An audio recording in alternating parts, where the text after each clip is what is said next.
Why has a single military decision sent ripples across continents? Why are allies offering careful statements of support while quietly recalibrating their own defenses? And why are rivals reacting with a mix of outrage, warning, and strategic repositioning? The recent U.S. military move to expand its forward presence in strategically sensitive regions, particularly through new basing agreements, rotational deployments, and enhanced joint exercises, has done more than shift troops and hardware. It has shifted perceptions, revived old anxieties, and forced governments to rethink assumptions about security, deterrence, and the future balance of power.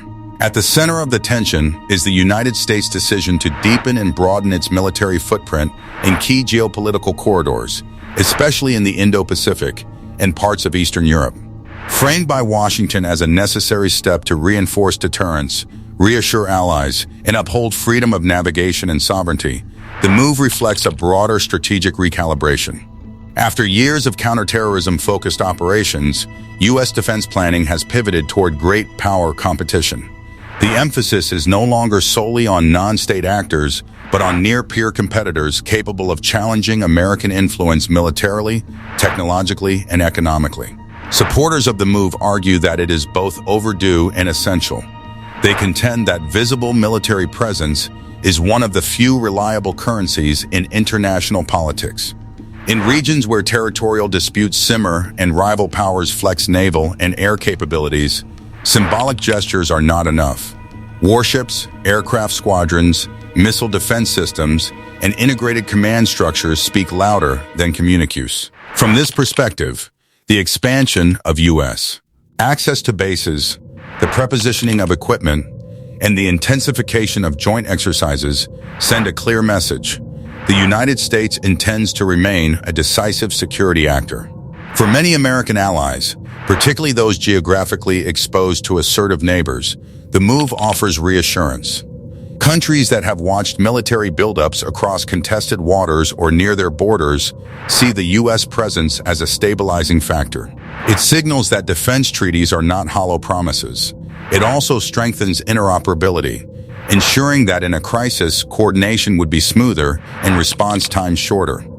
For smaller states, the presence of U.S. forces can function as a deterrent shield, raising the cost of aggression by entangling a superpower in any potential conflict scenario. Yet reassurance is not the same as comfort. Some allies quietly worry about becoming frontline states in an escalating rivalry. If U.S. forces operate from their territory, does that automatically make them prime targets in the event of hostilities?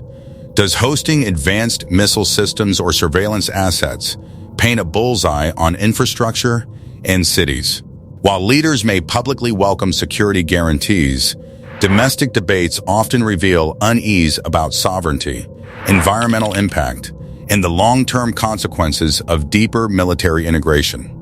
The economic dimension further complicates the picture. Military moves do not occur in isolation from trade relationships, supply chains, and technological competition. When the United States expands its military cooperation with certain countries, it often strengthens defense industrial ties and technology sharing. Joint production agreements, cybersecurity initiatives, and intelligence sharing frameworks can follow. For competitors, this deepening alignment looks like the formation of blocs. Are we witnessing a subtle but steady crystallization of rival camps? And if so, what does that mean for countries trying to maintain balanced relationships with multiple major powers? Domestic politics also shape reactions. Within the United States, the move reflects bipartisan recognition that strategic competition is intensifying. However, debates persist over cost, sustainability, and priorities. Expanding overseas presence requires funding, logistical coordination, and political capital. Critics question whether an expanded footprint risks overextension at a time when domestic challenges demand attention. Supporters counter that retrenchment would invite instability and embolden adversaries. The technological aspect of the U.S. military move adds another layer of complexity. Modern deployments are not simply about troop numbers. They involve advanced capabilities such as long-range precision fires, cyber defense units, space-based assets, and unmanned systems. The integration of these technologies into allied territories can significantly shift regional power balances. For rivals, the presence of such systems near their borders may compress decision times in a crisis, heightening fears of surprise or preemptive strikes. This compression of strategic space increases the premium on rapid response, potentially reducing opportunities for diplomacy during moments of tension. At the same time, proponents argue that credible deterrence actually preserves peace. They point to historical examples where ambiguity or perceived weakness invited adventurism. In their view, clarity backed by capability reduces the temptation to test boundaries. The visible integration of allied militaries, the regular conduct of complex exercises, and the establishment of resilient supply chains all serve to signal preparedness. Preparedness, they argue, discourages conflict rather than provoking it. Still, the broader global audience watches carefully. Countries outside formal alliances assess what this move means for the international order. Does it mark the beginning of a new era of entrenched rivalry reminiscent of the Cold War?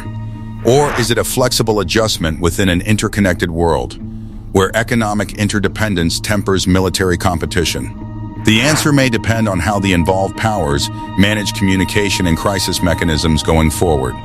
Environmental and humanitarian considerations further complicate the narrative. Military expansions can affect local ecosystems and communities. Host nations must weigh economic benefits, such as infrastructure investment and job creation, against environmental impact and social disruption. In regions vulnerable to natural disasters, the presence of well-equipped military forces can enhance rapid response capabilities. Yet, it can also generate concerns about long-term militarization of landscapes. Ultimately, the significance of this U.S. military move lies less in the immediate deployment numbers and more in the trajectory it signals. It reflects a world in transition, where assumptions about uncontested dominance have given way to strategic competition. It underscores the enduring importance of alliances while revealing the fragility of consensus within them. It highlights the delicate balance between deterrence and provocation, reassurance and escalation. For now, allies and adversaries alike are recalculating. Defense ministries are revising assessments. Analysts are debating scenarios. Citizens are asking whether greater security comes at the price of greater risk. In a world where power dynamics are shifting and technology accelerates change, even a single military move can reverberate far beyond its immediate geography. The United States insists that its actions are about preserving a stable, open order. Critics insist they are about maintaining dominance. Between these narratives lies a complex reality shaped by history, perception, and ambition. What is clear is that the move has already altered strategic conversations in capitals around the globe. And as those conversations evolve, one question lingers above all others. Will this show of strength anchor peace, or will it test the very stability it seeks to protect? Thanks for watching. Don't forget to like and subscribe to our YouTube channel.